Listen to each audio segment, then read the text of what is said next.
smack dab in the middle of Elbert County. We're in a really remote location. I want to keep the location private to protect the owners of this land, but we're on this hill where in the past there was a lot of interesting historical battles that ensued right over the ridge here on this hill, and literally just a mile and a half behind us is where our witness, the elk hunter, encountered a strange silvery disc 6 to 8 feet off the ground back in the tree line when he was coming back from elk hunting. It was dusk, kind of about this time of day, and he witnessed what he said looked like two bundt cake pans, one on top of the other. The top was spinning counterclockwise, the bottom was spinning clockwise. He sees this for 10 seconds. He doesn't know if it was a drone, something, you know, a UFO, but it was certainly strange. It made no sound. It's in the middle of nowhere. What is it doing out here? And that's just behind us. But it was No sound. nothing. And what's weird is I could clearly see it was gears even from here. So it may have been bigger than what I'm thinking, because I could clearly see it. Do you see how those trees and that, like, Yep. Did it take up that whole space right there? Yeah, so it was behind that little juniper, and then so half of it took up that space. Half of it took up Yeah, that space. maybe roughly. So it may have been a little bigger than I thought, but yeah, it was right there, and I could see it clear as day. And you're still uncomfortable. I mean, you've never been back in that area. Up where that thick timber Yeah, is, with the thick I don't know why, but I've just never gone in there. And it's probably a really good spot for elk to be. Over here in this direction, we have Carl, who has lived here for decades and has had many, many mutilations in the 70s, the 80s, some in the 90s, and even as recent as 2006.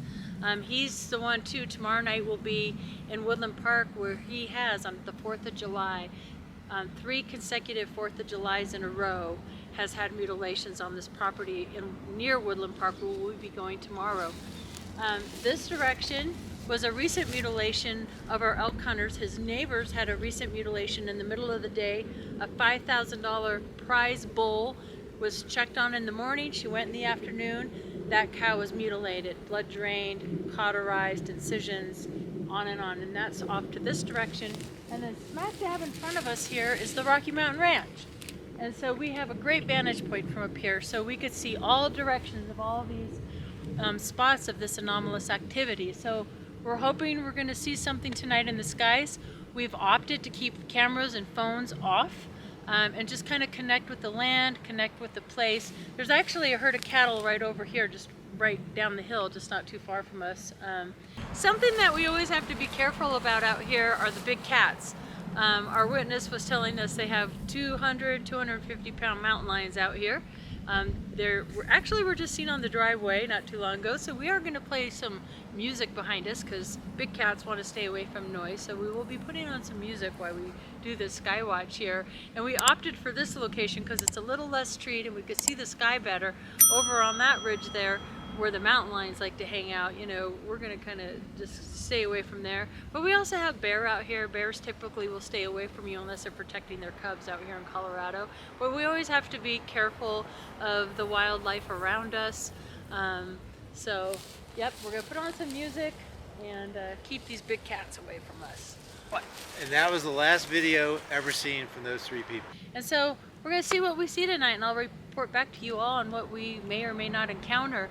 And then tomorrow night we'll be back up in Woodland Park in that location of these mutilations on the 4th of July. So that should be an interesting night tomorrow night as well. So anyway, we'll give you an update when we're done. Thanks for watching our Elbert County Skywatch.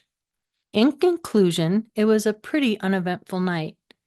However, we did take notice of something that I found quite interesting, was that in the area of the Rocky Mountain Ranch, it was extremely dark, darker than anywhere else. And on that hill, we had a really good 360-degree vantage point of the Elbert County area. We did notice quite a few satellites, and a few of them were quite interesting because it appeared that they would kind of diminish or vanish in unusual places, and some of them made some minimal anomalous movements, but nothing really to write home about. What's really interesting, though, was just a few days later, I received a message and a photograph from our witness, the elk hunter, who was at his brother's house, that same property where we did our Skywatch. And as he was reviewing the photographs later, he noticed an anomaly in a photograph right over where he spotted that unidentified flying object off the ground as he was walking back to his truck when he was out elk hunting.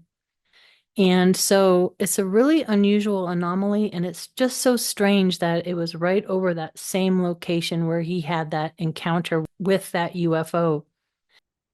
Could this anomaly be some sort of portal or vortex right above where the elk hunter spotted that strange, unexplained UFO? Let's hear what David Morehouse has to say about what some of the remote viewers saw and drew when they did the remote view for the Rocky Mountain Ranch episode of Beyond Skinwalker for History Channel.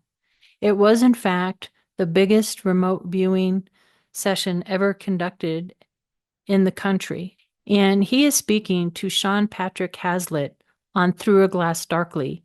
And there are 4 episodes that Sean and David Morehouse did on the Rocky Mountain Ranch remote view.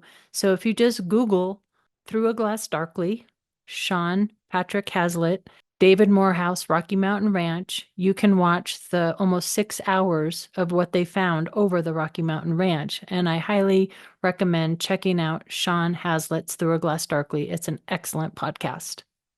Orange lights stretched a circle, right? And then here's a depiction of a vortice. Here's a depiction of a spiral representing a vortice. This one's described as a circular metal cover or over a hole, I guess. Here's another one. This could be windmill, or it is also how people, look at and describe vortices, because they're like spinning, and spinning. Here again, this looks like the cistern, but it's also is a depiction of a vortice. I don't know about you, but that last image looks an awful lot like what the elk hunter caught in his photograph. Could it be a portal? Could it be a vortex? They're almost identical. It's so fascinating. So again, thanks for watching, and we will be updating you on the Woodland Park Skywatch, where our witness, Carl, had his 3 cattle mutilations on the 4th of July in 3 consecutive years. Again, thanks for watching Rocky Mountain Ranch Research with Katie Paige.